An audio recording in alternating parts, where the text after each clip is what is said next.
Sir ನಮಸ್ಕಾರ. ಇತ್ತೀಚಿನ ಬೆಳವಣಿಗೆಗಳ ಸೂಕ್ಷ್ಮ ಗಮನಿಸಿಕೊಂಡು ಬರ್ತಾ ಇದ್ದಾರೆ. ತಮ್ಮ ಕಾಂಗ್ರೆಸ್ ಪಕ್ಷದ ತತ್ವ ಸಿದ್ಧಾಂತಗಳೇ ಬೇರೆ, ಜನತಾದಳ ಜಾತ್ಯತೀತ ಅವ್ರ ತತ್ವ ಸಿದ್ಧಾಂತಗಳೇ ಬೇರೆ, ಬಿಜೆಪಿ ಭಾರತೀಯ ಜನತಾ ಪಕ್ಷ ಅವ್ರ ತತ್ವ ಸಿದ್ಧಾಂತಗಳೇ ಬೇರೆ. ಆದ್ರೆ ಎಲ್ಲಾ ಮಿಕ್ಸ್ ಮಾಡ್ಬಿಟ್ಟು ಒಂದು ಹೋರಾಟಕ್ಕೆ ಒಬ್ರು ನೆಗೆಟಿವ್ ಮಾತಾಡೋದು, ಒಬ್ರು ಪಾಸಿಟಿವ್ ಮಾತಾಡೋದು, ರೈತರಿಗೆ ಕನ್ಫ್ಯೂಷನ್ ಮಾಡ್ತಾ ಇದ್ದಾರೆ. ಬಿಲ್ಡಿ ಟೌನ್ಶಿಪ್ ಬಗ್ಗೆ ಅಂತ ಏನೋ ಎಲ್ಲ ಹೇಳ್ತಾರೆ, ಒಂದು ಕ್ವಶನ್ ಬಗ್ಗೆ ಅದ್ರ ಬಗ್ಗೆ ತರ ಹೇಳ್ತೀವಿ ಸರ್. ಸರ್ ನಮಸ್ಕಾರ. ನನ್ನ ಹೆಸರು ಮಾಳೇಶ್ ಬೊಮ್ಮನಾಳ್ ಅಂತೇಳಿ, ರಾಜರಾಜೇಶ್ವರಿ ನಗರ ವಿಧಾನಸಭಾ ಕ್ಷೇತ್ರದ ಗೊರಗುಂಟೆಪಾಳ್ಯದ ಕಾಂಗ್ರೆಸ್ ಪಕ್ಷದ ಆಕಾಂಕ್ಷಿ ಆಗಿದ್ದೀನಿ ನಾನು. ಸರ್, ಬಿಡದಿ ಟೌನ್ಶಿಪ್ ಬಗ್ಗೆ ಹೇಳ್ಬೇಕಾದ್ರೆ ಜನಸಂಖ್ಯೆ ಬೆಳೆದಂಗೆಲ್ಲ ಸಿಟಿಗಳು ಬೆಳಿತಾವೆ ಸರ್. ಯಾವುದೇ ಸಿಟಿ ಆಗಲಿ ಬೆಳ್ಕೊಂತ ಹೋಗುತ್ತೆ.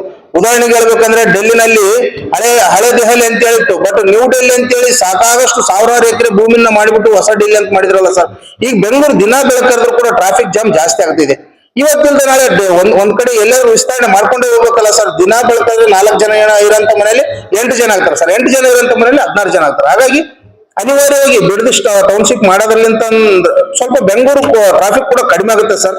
ಆಮೇಲೆ ಡಿ.ಕೆ. ಶಿವಕುಮಾರ್ ಸಾಹೇಬರು ಏನೇ ಒಂದು ಪ್ರಾಜೆಕ್ಟ್ ಮಾಡಕ್ ಹೋದ್ರೆ ಆದ್ರೆ 100 ವರ್ಷದ ಮುಂಚೂಣಿಯಾದಂತ ಆಲೋಚನೆಗಳು ಇರ್ತಾವ ಸರ್. ಮೊನ್ನೆ ಕೂಡ ಒಂದು ಸುರಂಗ ಮಾರ್ಗ ಮಾಡಕ್ಕೆ ರೆಡಿ ಮಾಡಿದ್ರು, ಅದಕ್ಕೂ ಕೂಡ ಬಿಜೆಪಿ ಸರ್, ಬಿಜೆಪಿ ಅವ್ರದ್ದು ಆಯ್ತು, ಜೆಡಿಎಸ್ ನವ್ರದಾಯ್ತು. ಏನ್ ಸಿದ್ಧಾಂತ ಅಂತಂದ್ರೆ, ನಾವು ಅಭಿವೃದ್ಧಿ ಪಡಿಸಕ್ ಹೋದ್ರೆ ಅವರು ತಡೆಗಟ್ತಾರೆ. ಬಟ್ ಅದನ್ನ ಅಭಿವೃದ್ಧಿ ಆ ವಿಚಾರವಾಗಿ ಅವ್ರು ಮುಂಚೆನೆ ರೆಡಿ ಮಾಡ್ಕೊಂಡಿದ್ರು ಸರ್. ಯಾರು H.D. ಕುಮಾರಸ್ವಾಮಿ ಅವರು ಫಸ್ಟ್ ಅವರು ಬಿಡದಿ ಟೌನ್ಶಿಪ್ ಮಾಡ್ಬೇಕನ್ನಂತ ಪ್ಲಾನ್ ಯಾರು ಸರ್? ಅದು H.D. ಕುಮಾರಸ್ವಾಮಿ ಸಾಹೇಬ್ರದೇ ಪ್ಲಾನ್. ಅದು ನಾವು ಮಾಡಿದ್ದಲ್ಲ. ಅದನ್ನ ಡಿ.ಕೆ. ಶಿವಕುಮಾರ್ ಸಾಹೇಬ್ರಿಗೆ ಮುಂದುವರಿಸ್ತಿದ್ದಾರೆ ಅಂತಂದ್ರೆ ನಮ್ಮ ಸರ್ಕಾರಕ್ಕೆ ಒಳ್ಳೆ ಹೆಸರು ಬರ್ತದೆ ಅಂತೇಳಿ ಅವರು ಈಗ ಕೆಟ್ಟದ್ದು ಮಾಡಕ್ ಹೊರಟಿದ್ದಾರೆ ಸರ್. ಬಟ್ ಅದ್ ಯಾವುದೇ ಕಾರಣಕ್ಕಾಗಲು ಅಲ್ಲಿ ದಲಿತರಿಗೂ ಕೆಟ್ಟದ್ ಮಾಡ್ಬೇಕನ್ನೋದು ನಮ್ಮ ಸರ್ಕಾರ ಉದ್ದೇಶ ಇಲ್ಲ. ದಲಿತರ ಆಮೇಲೆ ರೈತರು ಯಾವುದೇ ತರದ ಕೆಟ್ಟದ್ ಮಾಡ್ಬೇಕನ್ನೋ ಉದ್ದೇಶ ನಮ್ಮಲ್ಲಿ ಇಲ್ಲ ಸರ್. ರೈತರಿಗೆ ಅವರು ಮನಸ್ಥಿತಿ ಪ್ರಕಾರನೇ ಸಾಹೇಬರು ಅವ್ರನ್ನ ಮನವರಿಕೆ ಮಾಡಿ ಆ ಪ್ರಾಜೆಕ್ಟ್ ಎಷ್ಟೊತ್ತಿದ್ರೆ ಮಾಡ್ತಾರೆ ಅನ್ನೋ ನಂಬಿಕೆ ನನಗಿದೆ ಸರ್. ರೈತರಲ್ಲೇ ಕೆಲವೊಂದಷ್ಟು ಫಲಾನ ಇದೆ, ವಿರೋಧನ ಇದೆ.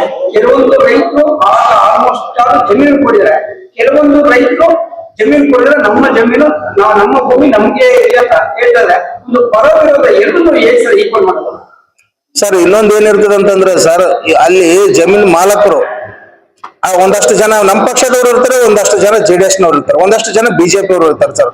ಈಗ ಅವ್ರು ಕೊಡೋ ಮನ್ಸಿದ್ರು ಕೂಡ, ಈಗ ನನ್ಗೇನಾದ್ರೂ ಒಂದ್ ವೇಳೆ ಮಾತಾಡೋ ಮನ್ಸಿದ್ರು ಕೂಡ ನನ್ನ ಹೈಕಮಾಂಡ್ ಮಾತಾಡ್ಬೇಡ ಅಂತ ಹೇಳಿ ಒಳಗ್ ಮನ್ಸಿದ್ರು ಕೂಡ ನಾನು ಒಪ್ಲಾರ್ದಂಗೆ ಇರ್ಬೇಕಾಗುತ್ತಲ್ಲ ಸರ್.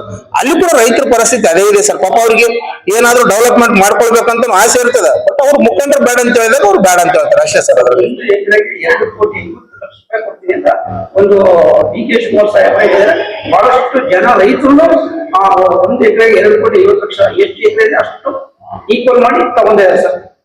ಹೌದು, ನಿಜ ಸರ್. ಈಗ ಸಾಮಾನ್ಯ ಒಬ್ಬ ಬಡವ ಇರ್ತಾನೆ ಸರ್, ಅವ್ನು 2 ಎಕರೆ ಜಮೀನು ಇತ್ತಂದ್ರೆ ಅವ್ನಿಗೆ 5 ಕೋಟಿ ರೂಪಾಯಿ ದುಡ್ಡು ಆಗುತ್ತಂತ ಅದೊಂದು ಆಸೆ ಇರುತ್ತೆ ಸರ್. ಆಮೇಲೆ ಇನ್ನೊಂದು ಅದೆಲ್ಲದಕ್ಕಿಂತ ಇಂಪಾರ್ಟೆಂಟ್ ಏನಂತಂದ್ರೆ, ಬಿಡದಿ ಕೂಡ ಬೆಂಗಳೂರು ಲೆವೆಲ್ಗೆ ಬೆಳೆದು ಬಿಡ್ತದಲ್ಲ ಸರ್. ಬಿಡದಿ ಟೌನ್ಶಿಪ್ ಆಯ್ತು ಅಂದ್ರೆ ಬಿಡದಿ ಕೂಡ ಬೆಂಗಳೂರು ಲೆವೆಲ್ಗೆ ಬೆಳೆದಿಲ್ಲ ಸರ್. ಅದರಿಂದ ಇವ್ರಿಗೆ ಕುಮಾರಸ್ವಾಮಿ ಅವ್ರಿಗೆ ಏನ್ ಲಾಸ್ ಇದೆ ಸರ್? ಅದರಿಂದ ಸಾಕಾಗಷ್ಟು ಅವ್ರ ಜಮೀನು ಇರ್ತವೆ ಸರ್. ಆ ಜಮೀನುಗಳಿಗೆ ಏನಾದ್ರು ರೇಟ್ ಕಡಿಮೆ ಆಗುತ್ತಲ್ಲ ಅಂತೇಳಿ ಅವರು ದುರುದ್ದೇಶದಿಂದ ಮಾಡ್ತಾ ಇದ್ದಾರೆ ಅಷ್ಟೇ ಸರ್. ಅದರಲ್ಲಿ ಏನು ಯಾವುದೇ ವ್ಯತ್ಯಾಸ ಇಲ್ಲ ಸರ್. ವಿಧಾನಸೌಧ ಕರೆದಿದ್ರಲ್ಲ ಸರ್, CM ಸಾಹೇಬ್ರು ವಿಧಾನಸೌಧ ಮೀಟಿಂಗ್ ಅಂತ ಕರೆದ್ರೆ ಯಾಕೆ ಬರ್ತಾ ಇಲ್ಲ ಸರ್ ಅವರು? ಇವರು ಬಿಡ್ಲಿನಲ್ಲಿ ಸರ್ಕಲ್ ಏನೋ